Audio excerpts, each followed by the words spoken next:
Now, let me recognize via WebEx Senator Blackburn.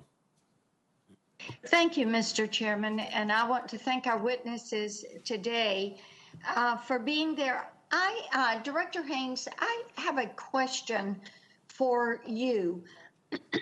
Pardon me. One of the things that we have seen, and one of the things we know, is that the intelligence community's reports, periodic reports, are helpful when we're trying to quantify threats and prepare for some of these black swan events, which COVID-19 is one of those. So what I would like to know, are there resources, collection methods, authorities that would better and more comprehensively support the work of the intel community's ability to exercise some of this foresight?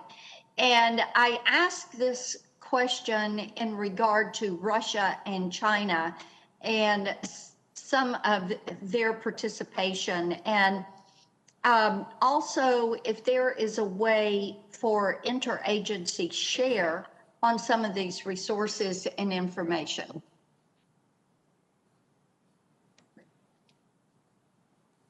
Thank you, Senator, for the question. I think we are going to be obviously submitting a budget in the context of the president's budget, and that will indicate, I think, the resources that we're looking for to try to promote the work that we do in this area. And beyond that, I think probably best to leave it to the budget.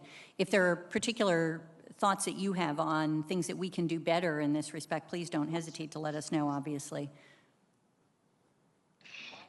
Well, this would need to be things that you all say we're missing or you need more of. And I appreciate General Berrier's statement, and I will come to you with this part of the question. When we look at China and Russia and how they have expanded their security ties, and I would be curious, to what degree do you assess this closeness between Russia and China? And I would add to that Iran and North Korea, and those four comprising a new axis of evil. But in what way do you attribute this to a growing relationship between Putin and Xi, and between the leadership of these countries? And how do you assess these countries' unwillingness, pardon me, to agree to a formal alliance? General, to you. Senator, thank you for that question. We see some cooperation between China and Russia, and I would say that it is opportunistic and transactional. I think neither country would prefer to have a deep military alliance. It provides them flexibility not to actually have that. There probably is some cooperation between all four of the countries you mentioned on some level, and we can go into more detail on that in the closed session. But if you wouldn't mind, I would like to go back to your question about the pandemic. You may know that DIA has the National Center for Medical Intelligence, and in this organization at Fort Detrick, we put analysts and scientists together, and we use a variety of methods, from open source intelligence to sensitive reporting, to try and understand the pandemic and everything that's happened, as well as medical phenomena going on around the world. So that is a unique jewel in the crown for DI and for the IC, quite frankly. I think we have the right authorities in place, and as the director said, in the budget, we'll be looking for continued funding for that center.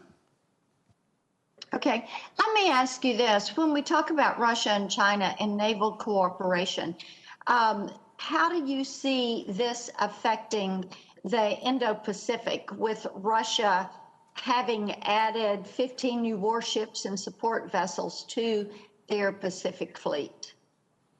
So certainly something that we should keep an eye on with our Indo-PACOM partners. Obviously, more forces there requires more intelligence, surveillance, reconnaissance assets to keep an eye on it, and we will watch out for additional partnership between PLAN and Russian Navy forces. And I would also, and this may be better for our closed session, but to know how you assess Russia's geopolitical understanding of or participation in China's Belt and Road Initiative? I'd be happy to discuss that in a closed session. Thank you. Thank you, Mr. Chairman. Thank you, Senator Blackburn. Now, let me recognize via WebEx Senator Manchin.